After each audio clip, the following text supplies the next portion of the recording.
Hey everyone. Welcome back to Strange Mind 6. I'm your host Ruby, and today we're going to be getting back into the book of Superstitions, a handbook of folklore, myths, and legends from around the world. This book was written by D.R. McElroy, and where we last left off was in the Middle East, but we were heading towards Asia. But before we begin, if you aren't subscribed yet, please subscribe and hit that like button. It would mean a lot to me. And without further ado, my dear friends, grab your snack, grab your drinks, or sit back, relax, and let's get to it. Asia. Asia remained isolated from the West for thousands of years. The cultural traditions and mythologies that arose here were largely unaffected by historical events in the rest of the world. Written records of ancient Asian beliefs begin thousands of years later than those in Africa. The Indian Rigveda extends as far back as about 2000 BCE. The Near Eastern Sumerian civilization is credited with inventing the first alphabet, moving the world away from pictographic typewriting. Asian myths derive from various polytheistic religions, and those practices remain largely unaffected by the spread of Christianity even today. Asian mythology and legends are some of the oldest in recorded history. Countries such as China, Mongolia, Russia, Japan, and Turkey offer stories with themes so elemental that they have permeated the mythologies of Europe and the Americas as well. For example, the Ramayana is an Indian epic poem written sometime around 300 BCE, which describes the heroics of the god Rama and his love for Sita, a princess who becomes his wife. From China came The Art of War, written by Chinese general Sun Tzu, or Sun Zi, between 500 and 400 BCE. This book is still widely read and influential in business boardrooms from around the world. Written about the same time period, the Analects of Confucius set forth many of the philosophies and social constructs that still govern modern Chinese cultural and beliefs. The vastness and variety of Asian countries prohibits a complete examination of Asian mythology in this section. Our discussion of some of those stories will be mostly limited to the largest or most densely populated countries. China. China has more people living in it than any country in the world. The earliest of Chinese governments dates to about 21,000 BCE and is referred to as the Xia dynasty. I might be saying it wrong, and I do apologize in advance for any other words that I mispronounce. Subsequently, these dynasties succeeded each other until the Chinese Republic replaced them in the 1911 Xinhua Revolution. In 1949, the People's Republic of China was proclaimed by the Communist Party of China and is the current government. Chinese mythology is rich and permeates the mythologies of a number of other Asian countries, including Japan, Korea, and Turkey. Here are some interesting Chinese myths and legends. Chinese mythical monsters.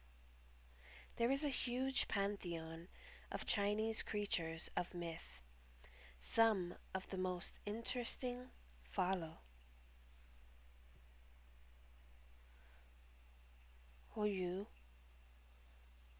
Dinglong, also Wangjianghu, Jiangjianghu. This creature is celebrated as one of the most powerful and auspicious symbols in Chinese mythology. The Dinglong is a son of the Dragon King and can defeat other dragons in battle with its fiery breath and then eat their brains. The Dinglong has 10 specific characteristics: the horns of a deer, head of a camel, ears of a cat, eyes of a shrimp, mouth of a donkey, mane of a lion, neck of a snake, belly of a shin, a clam-like creature, scales of a koi, front claws of an eagle, and rear paws of a tiger. The Dinglong can hover like a hummingbird and portends peace and prosperity for the kingdom. Thus, it is often associated with emperors. Lung, long, lung, dragon. This is another creature associated with emperors, but only in its 5-clawed form.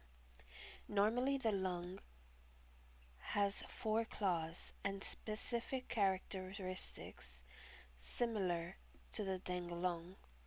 The dragon has long been a symbol of strength, wisdom, and good character. It is considered a high honor to be compared to a dragon.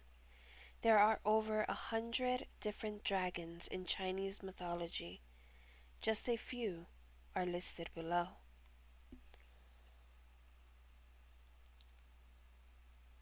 Jiaolong, crocodile dragon.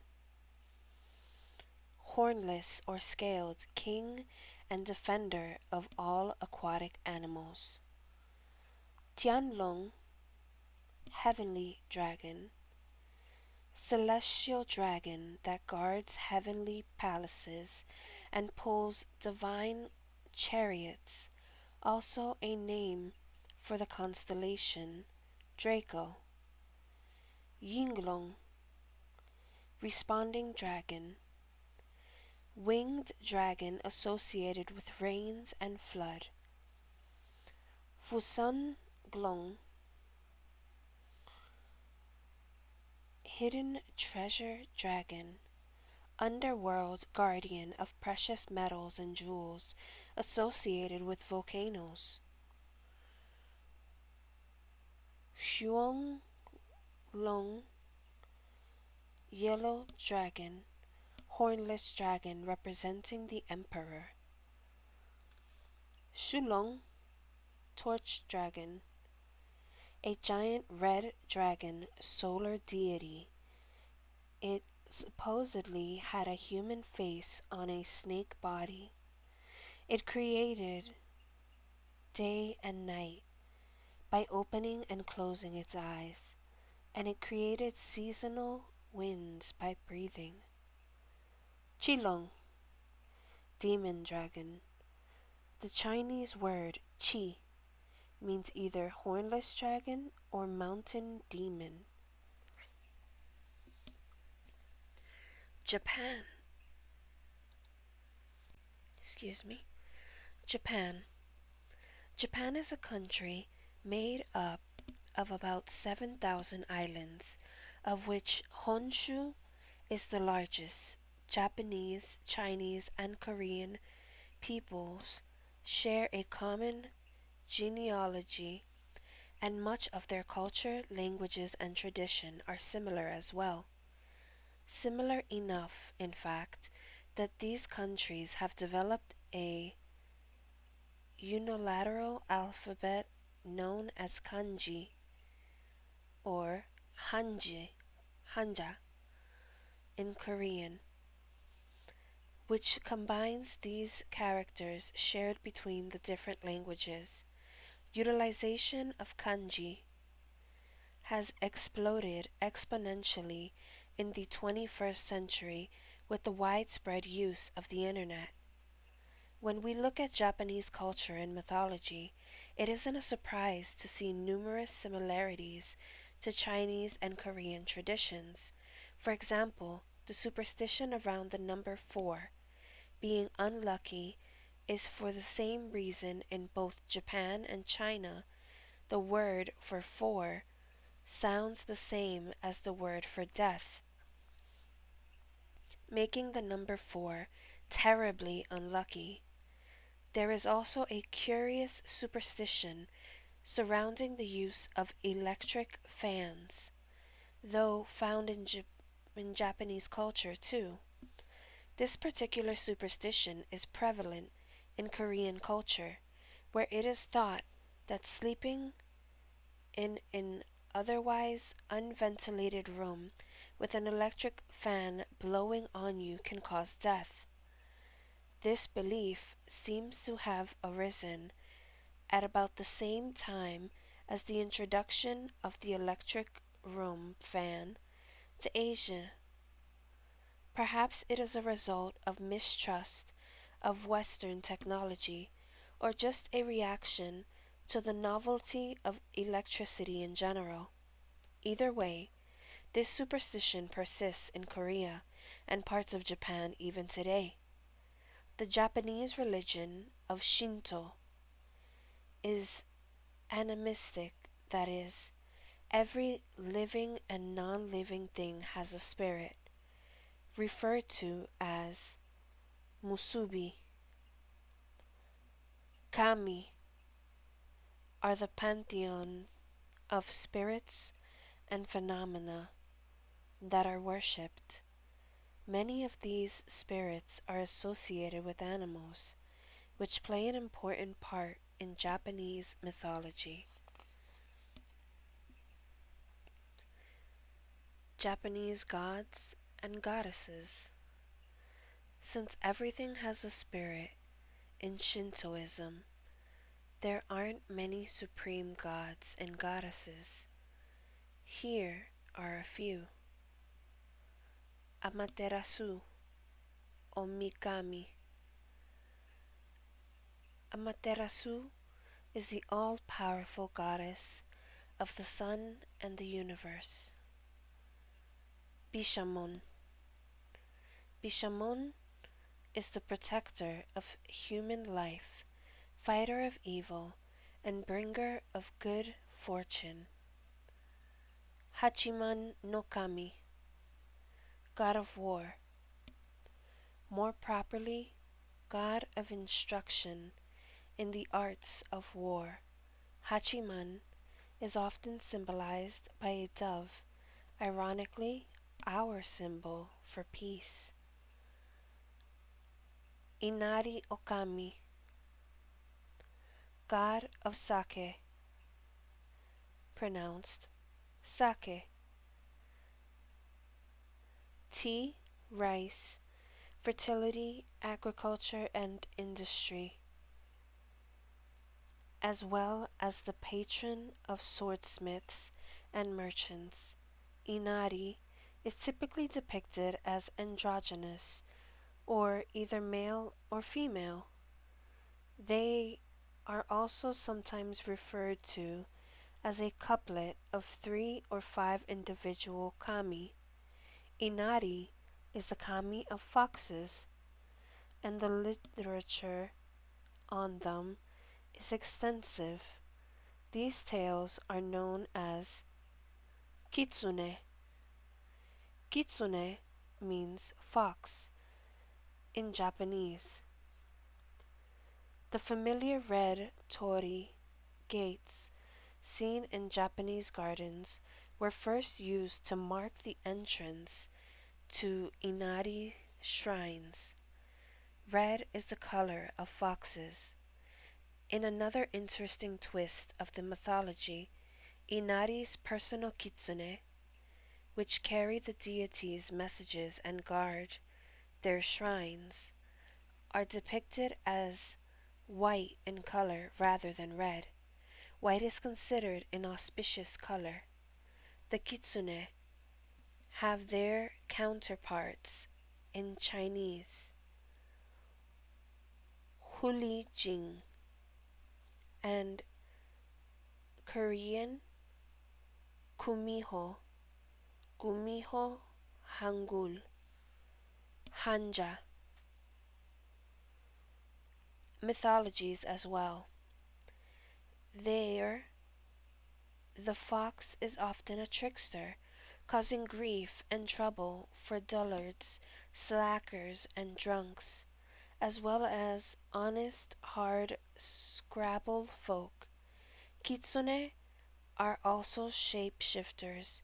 The legend of Hakusosu tells of a kitsune who impersonated a Japanese priest. Kishijonten, the goddess of fortune and prosperity. Kishijonten is the sister of Bishamon, also Tamon or Bishamonten, and the patron guardian of geishas.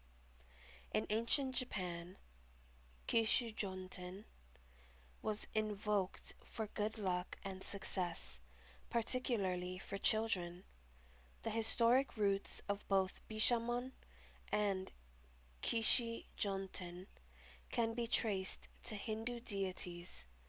Kishijonten corresponds to Lakshmi in Hinduism. Takihaya Susanoo-no-Mikoto, also known as Susanoo, god of the sea and storms. Takihaya is the brother of Amaterasu and Tsukuyomi. The legend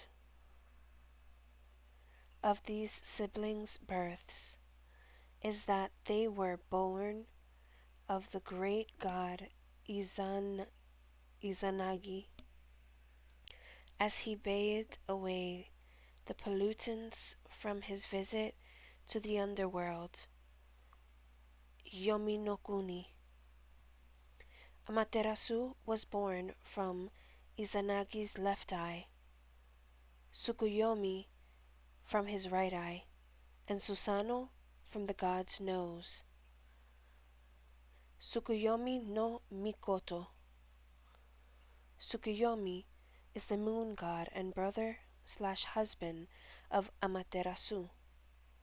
It is interesting to note that the moon deity is male and the sun female in Japanese mythology, which stands in contrast to the myths of Western civilization that typically describe the sun as male and the moon as female.